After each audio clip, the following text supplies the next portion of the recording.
and You is sponsored by Ealynn's Chocolate, the almondy toffee chocolate.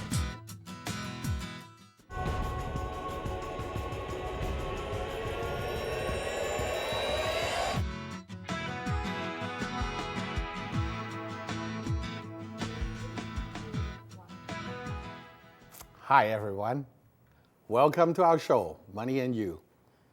Today is going to be myself, Richard Ko, the host, and my co-hostess, Ealynn Ko. Hi everybody.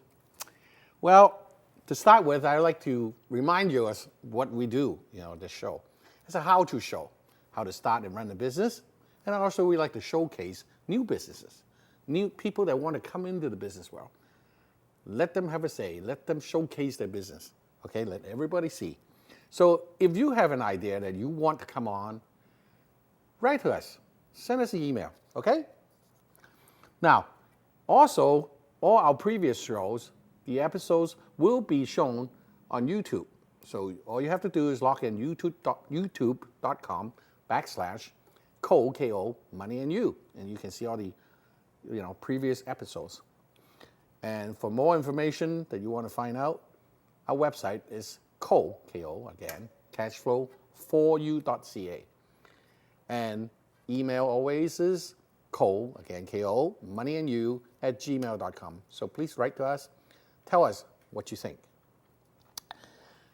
I'm going to start with this money tidbits again. Today's topic is what makes a budget ticks. Okay, everybody does budget, right? Who doesn't? And everybody also give up, including myself, okay? Traditional budget is basically a number-oriented and a historically oriented kind of calculations, You take last year's number, you multiply an inflation factor, whatever it is, and then you come up with your new year's revenue and expense budget. And kind of boring, right? And also it's not quite accurate, right? I mean, it's just numbers. So there are people that invented something called a zero-based budgeting, but boy, is it ever tough to do. It's very time-consuming and quite complicated. And then others come up with all these fancy projection, probability curve, and they are not really for all of us. Small businesses or medium-sized businesses, we got to stay with what is happening, right? It's hard to go for these fancy formulas. So what makes a budget really tick, right? And what really that you want to do it, The main ingredient is really you. Surprising, eh? You are the one. Now, if you are in a company, right, you and your coworker has to work together and come up with a budget, right? And if you are in a couple situation, both of you should do the thing together, right?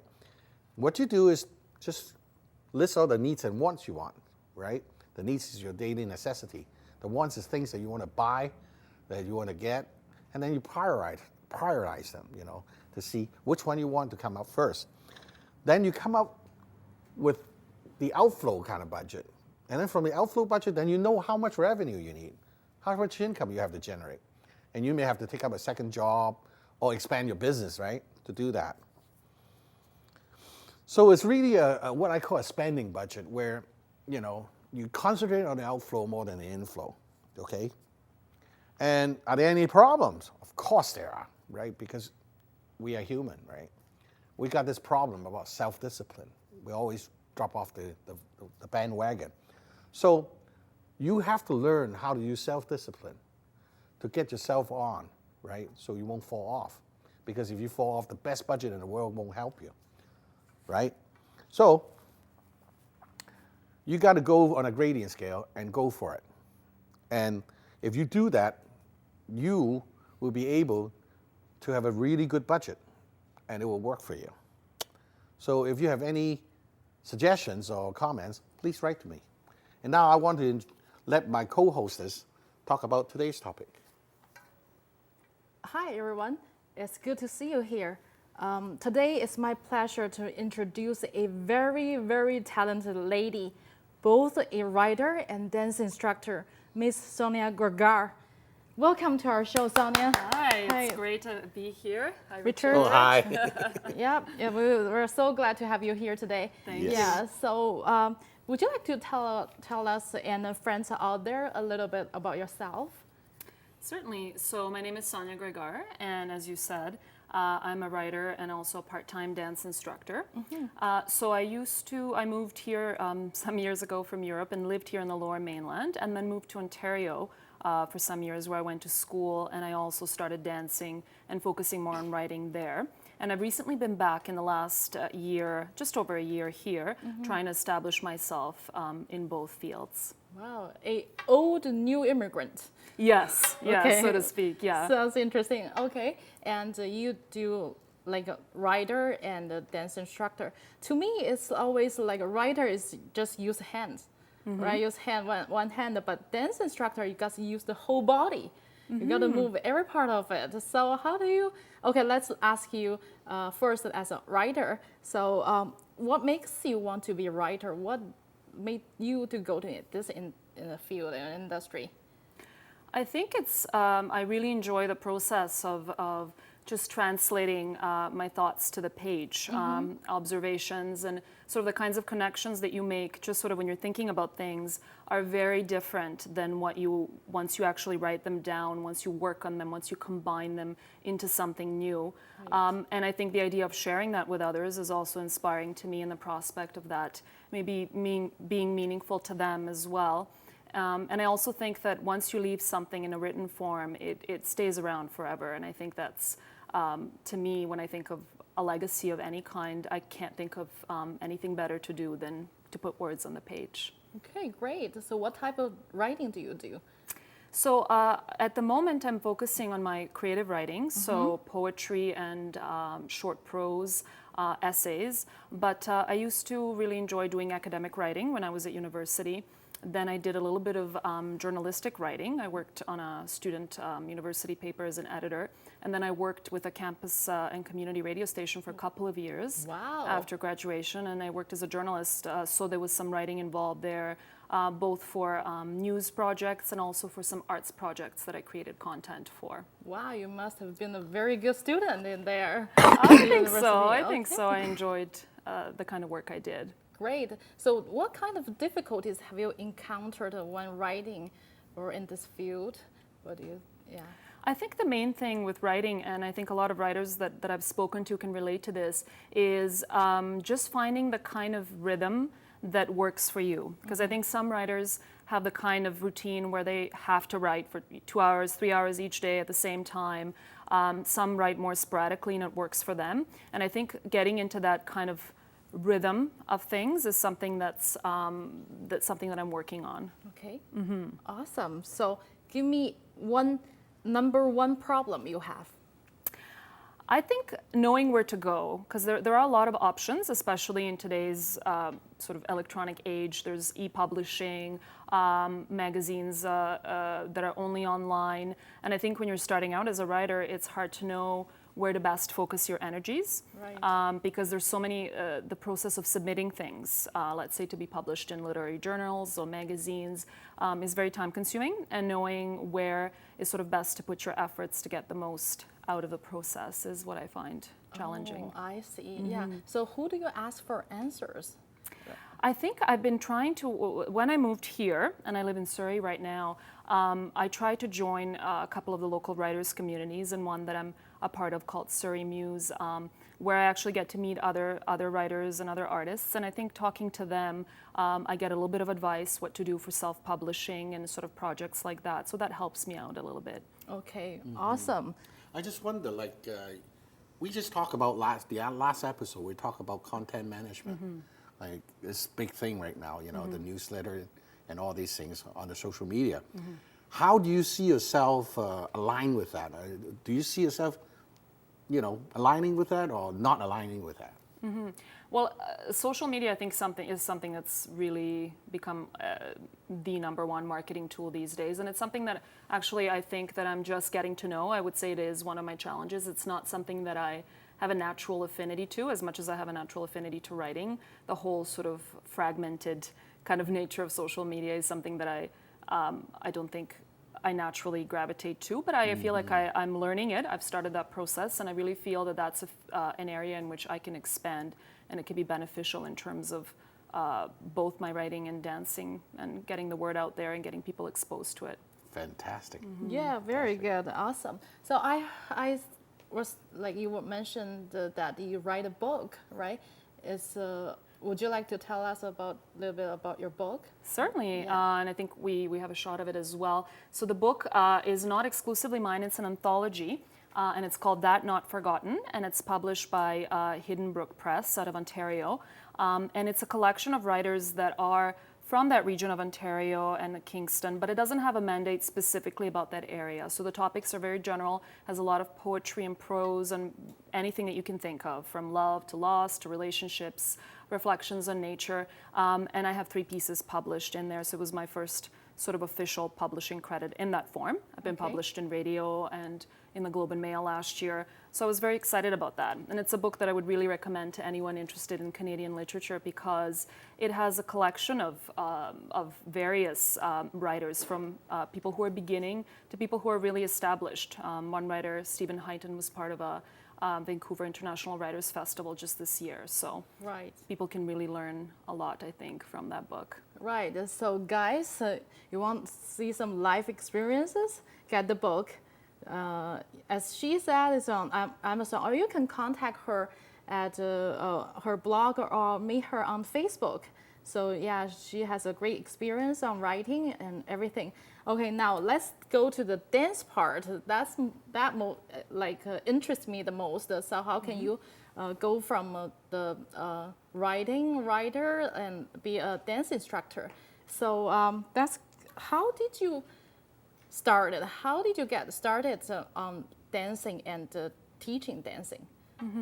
Well, dancing is something that I've done, that I've always been very passionate about since I was a child. And I've done a little bit of different kinds of dancing, ballet when I was younger, then a little bit of modern, a little bit of jazz as an adult.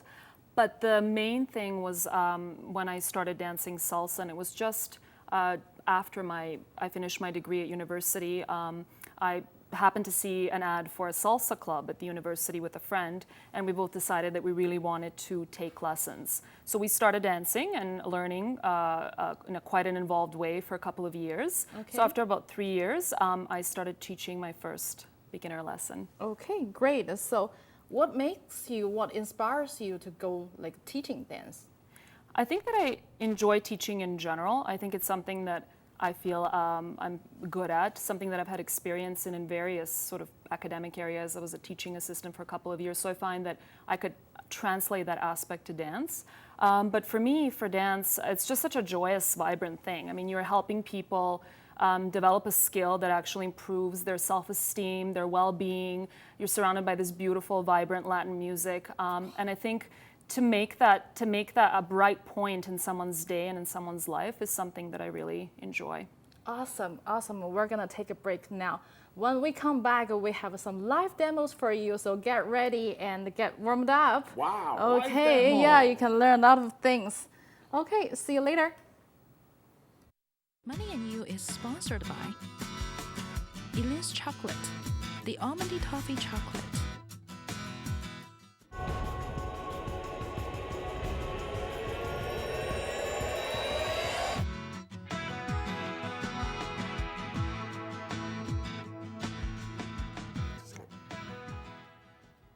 Welcome back, and now we're gonna continue the topic on dancing.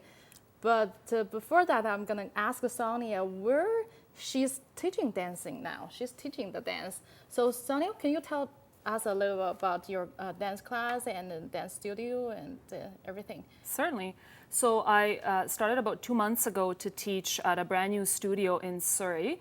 It's in the Clayton Heights area of Surrey, between Surrey and Langley, and it's called Emotion Dance and Fitness Studio. Okay. And it's a lovely little space owned by a lovely lady named Anna Yakubowski, and she really wanted the studio to be a community hub in that neighborhood.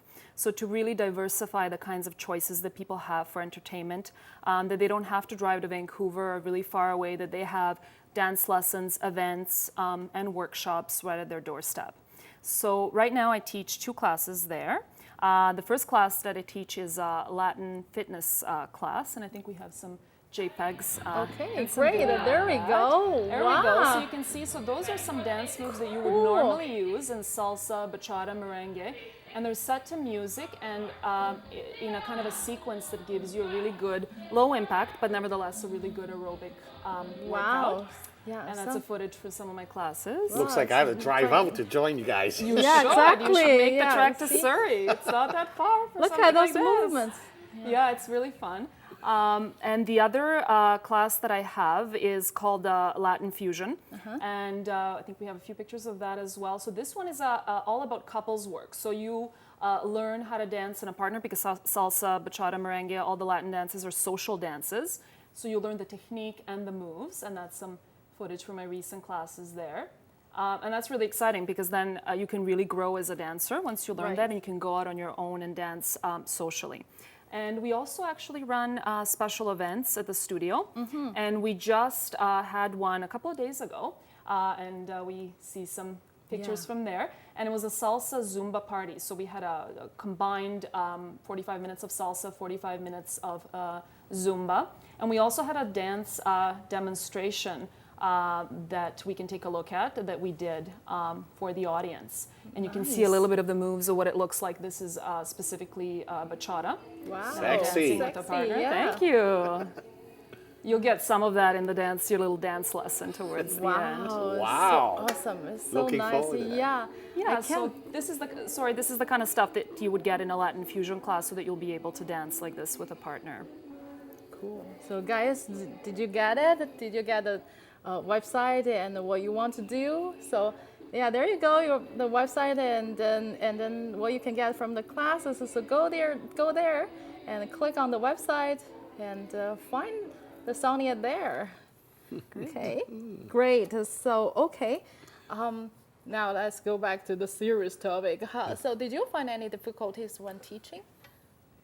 I think some of the challenges that I've had with teaching in the past, and specifically here, is first of all finding a space. So finding a space that is affordable, that allows you to run your classes. It really helps to be part of a studio where I have that space, and I don't have to worry about that. But it took me a little while to find that.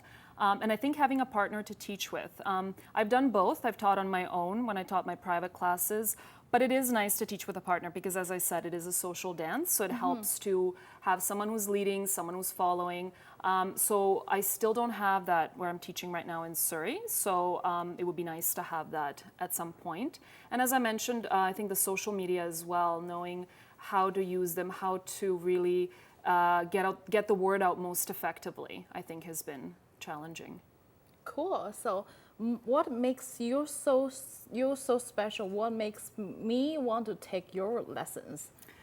Well, I think that they're really vibrant and fun, as you were hopefully able to see from the videos. I think that I'm really passionate about what I do, and I think that I really genuinely care about other people in general and also about their learning process. So I really, when I teach, I really am focused. I really want to make sure that I impart everything that I know to someone. And I think with the experience that I have, because I have been teaching dance for about 6 years now, I'm good at picking out, especially when people are starting out, where they're at, where I can help them with best, adapting to sort of different ways that they learn, and being able to support them in their journey in becoming dancers. Nice. Awesome. I can see and I can feel your passion about what you do, and Yeah. I can see your enjoyment there. So what most enjoyment part of what do you enjoy the most when you were doing, like when you're teaching? I think it's that sense of connection that I form with others. It's when I either feel or people actually come up to me and say that, you know, I'm a good teacher, that they've really learned something, that they really enjoy the class, that I feel that I've contributed somehow to their day. Because I think that even though it's a recreational activity and maybe a small part of someone's day, I think that positive impact doesn't stay just with that moment. I think it carries on to other areas of your life. Right. And I think that it's almost, even though it's a little bit ephemeral, like when you dance with someone, you dance and it's done. It's not like a word on the page. It's not captured anywhere. Yes, Right. you can tape it, but that's different. I still think that it stays with you. I can still remember very memorable moments from different times in the past of great dances I've had with people, and they feel like they really enrich me and make me more joyous and vibrant. And I feel like by teaching, I can afford the same thing to others. Cool, cool. I can't wait to learn it. So now I have a very real question that do people need partners when taking the classes? No, they don't. So the Latin fitness class is the ones that I'm teaching right now at Emotion Dance Studio is an exercise class. So you do things on your own individually. And then the Latin fusion class, yes, we do learn in partners, but you don't need a partner to come with. You're partnered up with someone in the class or with me, and I rotate between students. So you can just come on your own and get started. You don't have to depend on anyone. Okay, great. So what I mean by real question is like a lot of people will ask, oh, do I need a partner to go to the class? Do I need to prepare my my twin or that kind of stuff? So yeah, now that she answered your question. So now let's go back to the main question that I have. So do you find that the connection between writing and the teaching? So does one inform each other?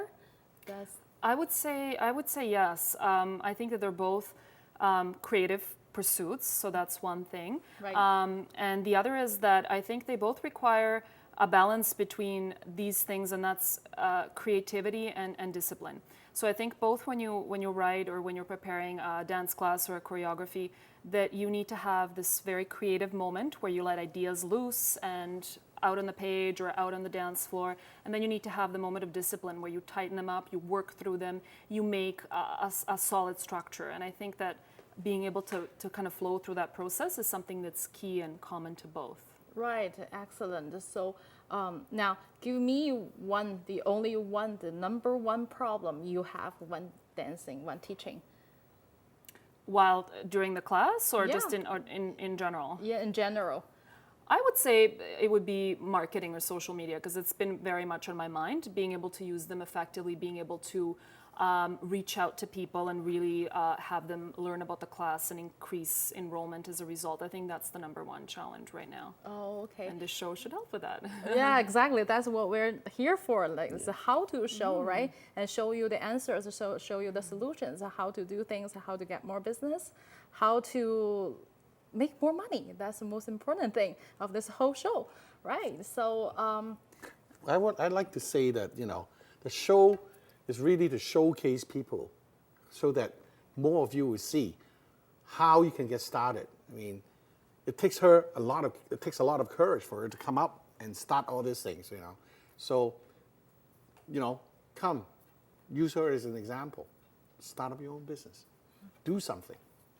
exactly. So are you ready now, guys? Are you ready to get up and dance? So we're gonna do some live demos, and don't worry about it if you can't get it. We still have some information to tell you where to find Sonia. But now, just get up and try some dance moves.